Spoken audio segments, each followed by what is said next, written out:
매일 성경 묵상을 돕는 해설 가이드입니다. 안녕하세요, 묵상코치입니다. 함께 읽고 나눌 말씀은 사무엘상 14장 36절에서 52절까지 말씀입니다. 지도력의 부재로 사울은 승리의 기쁨은 누리지 못한 채 자식과 백성 모두의 마음을 잃고 맙니다. 그러나 사울에 대한 이러한 부정적 묘사와 함께 서술된 승리 기사는 이스라엘을 긍휼히 여기시는 하나님의 사랑을 보여줍니다. 먼저 36절에서 42절 읽겠습니다.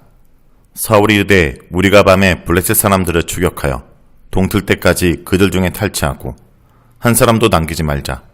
우리가 이르되 왕의 생각에 좋은 대로 하소서 할 때 제사장이 이르되 이리로 와서 하나님께로 나아가사이다 하매 사울이 하나님께 묻자오되 내가 블레셋 사람들을 추격하리이까 주께서 그들을 이스라엘 손에 넘기시겠나이까 하되 그날에 대답하지 아니하시는지라. 사울이 이르되 너희 군대의 지휘관들아 다 이리로 오라. 오늘 이 죄가 누구에게 있나 알아보자. 이스라엘을 구원하신 여호와께서 살아계심을 두고 맹세하노니 네 아들 요나단에 있다 할지라도 반드시 죽으리라 하되 모든 백성 중 한 사람도 대답하지 아니하매 이에 그가 온 이스라엘에게 이르되 너희는 저쪽에 있으라. 나와 내 아들 요나단은 이쪽에 있으리라. 백성이 사울에게 말하되 왕의 생각에 좋은 대로 하소서 하니라. 이에 사울이 이스라엘의 하나님 여호와께 아뢰되 원하건대 실상을 보이소서 하였더니 요나단과 사울이 뽑히고 백성은 면한지라. 사울이 이르되 나와 내 아들 요나단 사이에 뽑으라 하였더니 요나단이 뽑히니라. 사울은 전쟁에서 승리하자 여셀의 모라 밤에도 계속해서 블레셋과 전투하기를 원했습니다. 그래서 사람들을 모으고 밤에 추격하여 새벽까지 블레셋을 탈취하고 한 사람도 남기지 말자라고 제안합니다. 여기서 한 사람도 남기지 말자라는 표현은 거룩한 여호와의 전쟁 요소 중 하나인 진멸을 생각나게 합니다. 그는 이 전쟁을 완전한 여호와의 전쟁으로 만들기 원한 것입니다. 자신의 금식 맹세가 여호와의 전쟁의 의미를 퇴색시켰다라는 사실을 아직 인식하지 못하고 있었던 것입니다. 이런 왕의 제안에 백성들도 찬성합니다. 지금 기세로 보았을 때 충분히 블레셋을 완전히 몰아낼 수 있을 것으로 생각했기 때문입니다. 그런데 이때 제사장들이 하나님께로 가자고 말합니다. 이것은 전쟁을 하러 올라갈지 말지를 여호와께 물어야 된다는 것입니다. 여호와의 뜻을 묻는 것은 여호와의 전쟁에서 가장 중요한 부분이기 때문입니다. 그러자 사울은 하나님께 자신이 블레셋을 추적해도 될지 그리고 여호와께서 그들을 이스라엘 손에 넘기실지 묻습니다. 하지만 여호와께서는 묵묵부답이셨습니다. 이것은 실제적으로 거절을 의미합니다. 여호와께서 기뻐하지 않으신다는 뜻입니다. 요나단의 물음에 하나님께서 응답하시고 이스라엘 손에 블레셋을 넘기실 것을 알려준 것과 대조됩니다. 하나님이 응답하지 않으신 것을 거절의 의미로 알아들은 사울은 자신들 안에 숨겨진 죄가 있어서 응답이 없는 것이라고 판단합니다. 누군가 몰래 금식 맹세를 어겼기에 하나님께서 응답하지 않으셨다고 생각한 것입니다. 사울은 군대 지휘관들을 불러 누구에게 죄가 있는지 알아보자고 말하며 만일 요나단도 죄가 있다면 여호와의 살아계심을 두고 맹세하기를 반드시 죽일 것이라고 합니다. 하나님께서 응답하지 않으신 것은 사울의 어리석은 맹세 때문인데 사울은 다시 어리석은 맹세를 반복한 것입니다. 그런데 사울은 자신의 맹세의 진실성을 드러내기 위해 수사학적으로 한 말이었지만 이 말은 실제적으로 끔찍한 현실을 담고 있습니다. 이런 사울의 말에 모든 백성 중에 한 사람도 대답하지 않았습니다. 이것은 백성들이 요나단을 보호하기 위한 침묵이었습니다. 백성들은 요나단이 사울의 금식 명령을 어기고 꿀을 먹었다는 사실을 알고 있었고 그 결과 사울의 맹세가 요나단을 죽게 만들 것임을 알고 있었습니다.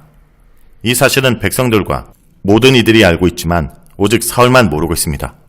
이런 인식의 불일치를 통해 본문은 얼마나 어리석고 위험한 일을 하고 있는지 모르는 사울이 그 사실을 알았을 때 어떤 반응을 할지 걱정스러운 마음으로 지켜보게 합니다. 백성들이 죄를 고백하지도 누구를 고발하지도 않고 침묵하자 사울은 이것을 승인으로 생각하고 여호와의 신탁을 통해 죄인을 밝히기로 합니다. 사울은 자신과 요나단을 한편으로 하고 나머지 백성들을 다른 편으로 하여 신탁을 받겠다고 합니다. 이러한 사울의 결정에 백성들은 왕의 마음대로 하라고 말합니다. 백성들은 이미 결과를 알고 있고 차마 자신의 입으로 요나단의 죄를 말할 수 없기 때문에 사울이 하는 대로 내버려 둔 것입니다. 결국 우림과 둔림으로 제비를 뽑았는데 요나단과 사울이 뽑히고 백성들은 면제되었습니다. 여기서 본문은 의도적으로 사울과 요나단이 아니라 요나단과 사울이라고 이름을 받고 요나단을 강조하고 있습니다. 이 상황에서 자신과 요나단을 두고 다시 제비 뽑기를 합니다. 사울은 자신들이 뽑혔을 때 혹시 요나단이 잘못한 것은 아닌가 의심이 들 수도 있었습니다. 하지만 자신이 백성들 앞에 맹세한 것이기 때문에 그만두지 못하고 계속 강행합니다. 그리고 결국 사울을 제외한 모두가 예상한 대로 요나단이 뽑히게 되었습니다. 다음은 43절에서 52절입니다. 사울이 요나단에게 이르되 내가 행한 것을 내게 말하라. 요나단이 말하여 이르되 내가 다만 내 손에 가진 지팡이 끝으로 꿀을 조금 맛보았을 뿐이오나 내가 죽을 수밖에 없나이다.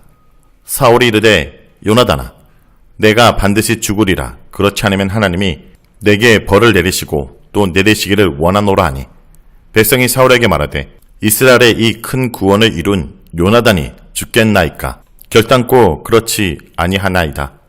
여호와의 살아계심을 두고 맹세하옵나니 그의 머리털 하나도 땅에 떨어지지 아니할 것은 그가 오늘 하나님과 동력하였음이다 하니요. 백성이 요나단을 구원하여 죽지 않게 하니라. 사울이 블레셋 사람들 추적하기를 그치고 올라가매 블레셋 사람들이 자기 곳으로 돌아가니라.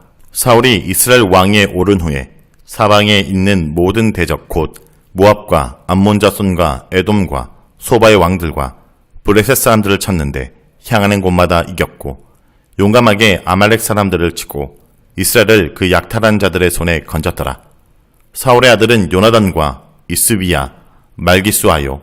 그의 두 딸의 이름은 이러하니 맏딸의 이름은 메라비요, 작은 딸의 이름은 미갈이며 사울의 아내의 이름은 아이노아미니 아이마스의 딸이요. 그의 군사령관의 이름은 아브넬이니 사울의 숙부 넬의 아들이며 사울의 아버지는 기스요 아브넬의 아버지는 넬이니 아비엘의 아들이었더라. 사울이 사는 날 동안에 블레셋 사람과 큰 싸움이 있었으므로 사울의 흰센 사람이나 용감한 사람을 보면 그들을 불러 모았더라. 요나단이 뽑히자 사울은 그가 무슨 일을 했기에 뽑히게 되었는지를 알기 원했습니다. 아마 사울은 상당히 당황스럽고 곤욕스러웠을 것입니다. 자신이 만들어 놓은 맹세의 덫에 자신의 아들이 걸려 죽게 생긴 것입니다. 이에 요나단은 자신이 꿀을 막대기에 찍어 조금만 맛보았다고 합니다. 이 말은 27절에서 본문의 설명과 동일합니다. 다만 자신은 정말 맛만 보았다는 말 속에는 그의 억울한 심정이 표현되어 있습니다. 고작 꿀 한번 찍어 먹은 것으로 죽어야 하는 상황을 믿을 수 없고 억울했던 것입니다.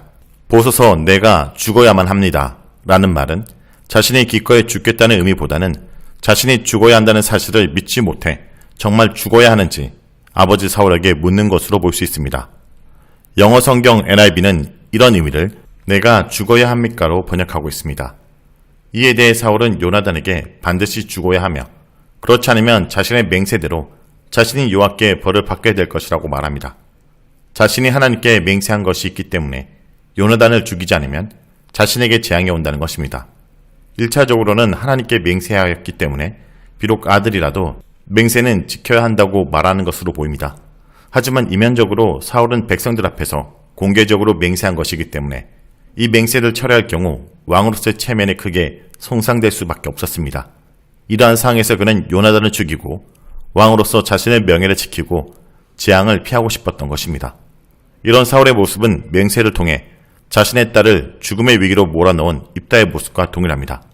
둘 다 백성들 앞에서 자신의 명예와 지위를 지키기 위해 죄 없는 자식들의 희생을 하려고 합니다. 하지만 입다의 딸과 다르게 요나단은 백성들이 구해줍니다. 백성들이 사울과 요나단 사이에 재판관으로 나서며 오늘 이스라엘의 큰 구원을 이룬 사람이 요나단이며 그야말로 하나님과 동역한 사람이라고 말합니다. 백성들은 사울이 아니라 요나단이 하나님의 도우심을 받아 자신들을 구원하고 블레셋과의 전쟁을 승리로 이끈 주역이라 평가하며 그를 죽이지 않기로 맹세합니다. 사울의 맹세에 대해 백성들도 맹세로 응대하였습니다.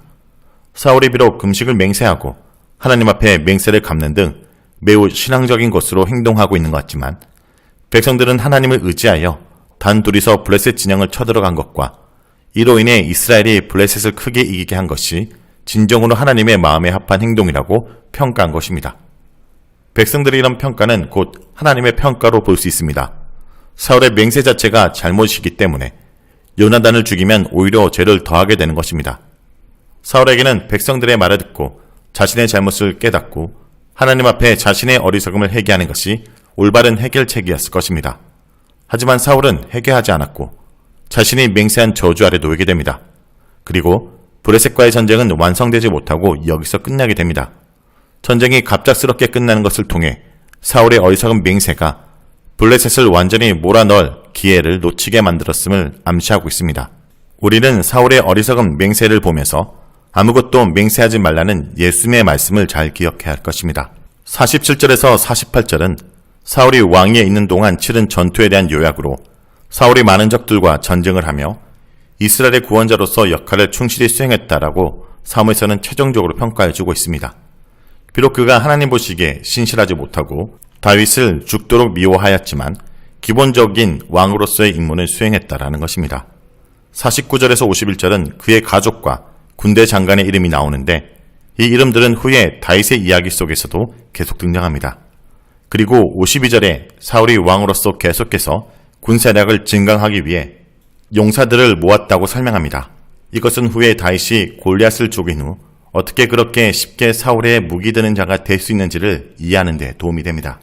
자, 여기까지가 사무엘상 14장 36절에서 52절까지 말씀입니다.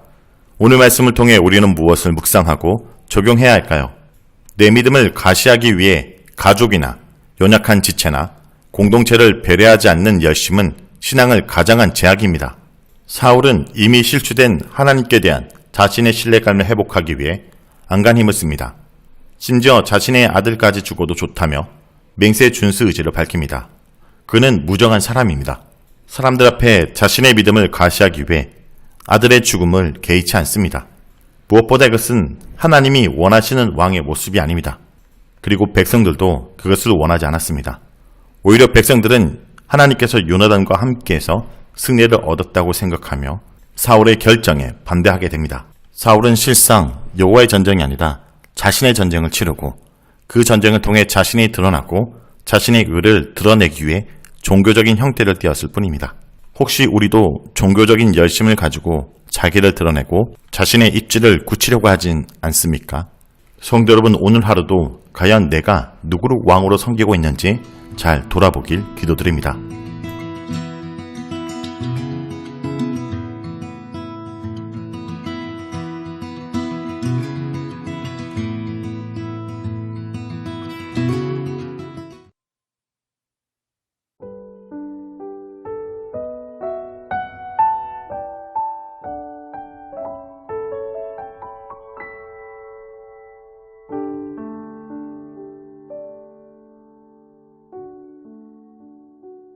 내 하나님 서신 발 앞에 무릎 꿇고 경배하리. 큰 권능과 영광이 가득한 내 아버지 계신 이곳 하나님의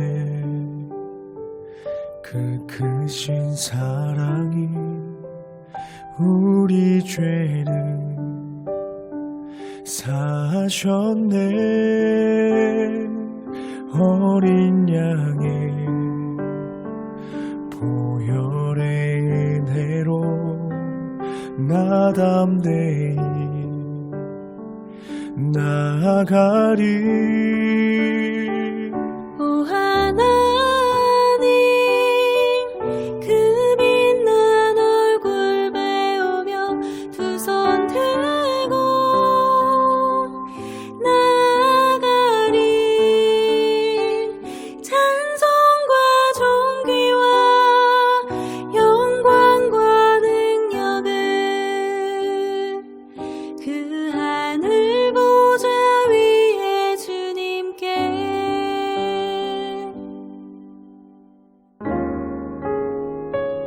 내 하나님 서신 발 앞에 무릎 꿇고 경배하리.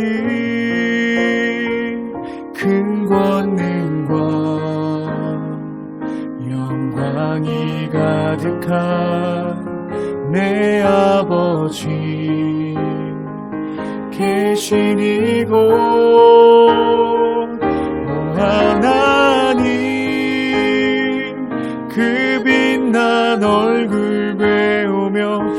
손 들고 나아가리. 찬송과 존귀와 영광과 능력을 그 하늘 보좌 위에 주님께. 오 하나님,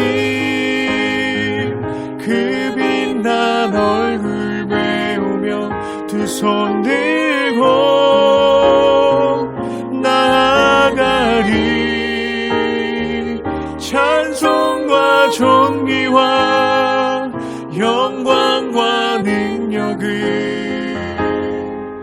그 하늘 보좌 위에 주님께. 찬송과 존귀와 찬송과 존귀와 영광과 능력을 영광과 능력을 영원토록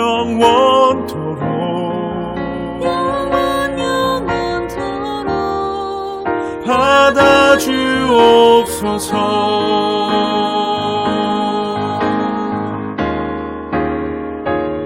오 하나님, 그 빛난 얼굴 배우며 두 손 들고 나아가리. 찬송과 존귀와 영광과 능력을